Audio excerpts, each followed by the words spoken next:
The Dangote Refinery was seen as a game changer for the country when it first opened last January, with hopes to end the country's dependence on imported petrol. However, friction continues to grow between Africa's richest man and the chief executive of the Nigerian Regulatory Authority, Farouk Ahmed. Now, the BBC's Nkechi Ogbonna tells us why.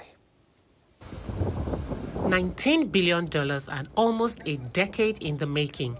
This oil refinery aimed to put an end to Nigeria's reliance on imported fuel and in turn reduce the pressure on the local currency, the naira, and save Nigeria's depleting foreign reserves.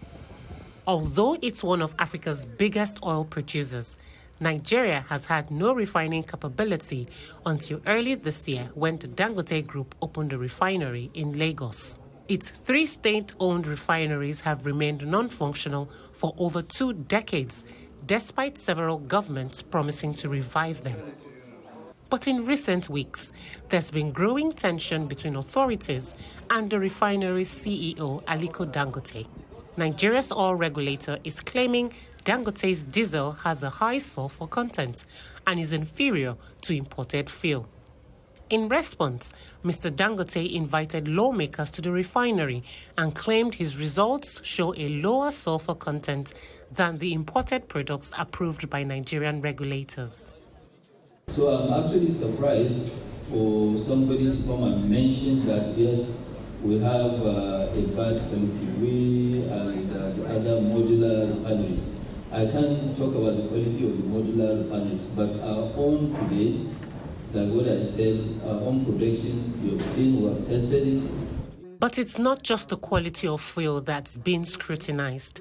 The regulator is also accusing the Dangote Refinery of monopolizing the Nigerian market, alleging pressure from the billionaire to stop giving additional fuel import licenses to other marketers. Mr. Dangote has strenuously denied this allegation and accuses the government of not providing enough oil for its refinery to operate at full capacity.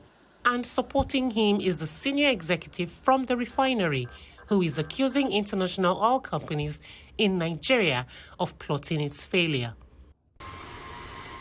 Now, Mr. Dangote has angrily claimed he is ready to sell the refinery to the state oil company, which he says will lead to its failure.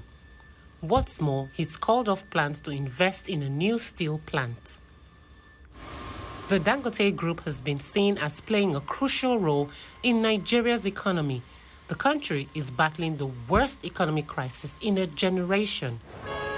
Incessant fuel scarcity and constant hikes in fuel prices have continued to worsen the cost of living. The refinery, which is currently operating at half capacity, is set to have the potential to generate over $21 billion in annual revenue and create over 100,000 jobs. So, Nigerians will no doubt be watching the Dangote Refinery roll closely. Nkechi Ogbonna, BBC News, Lagos.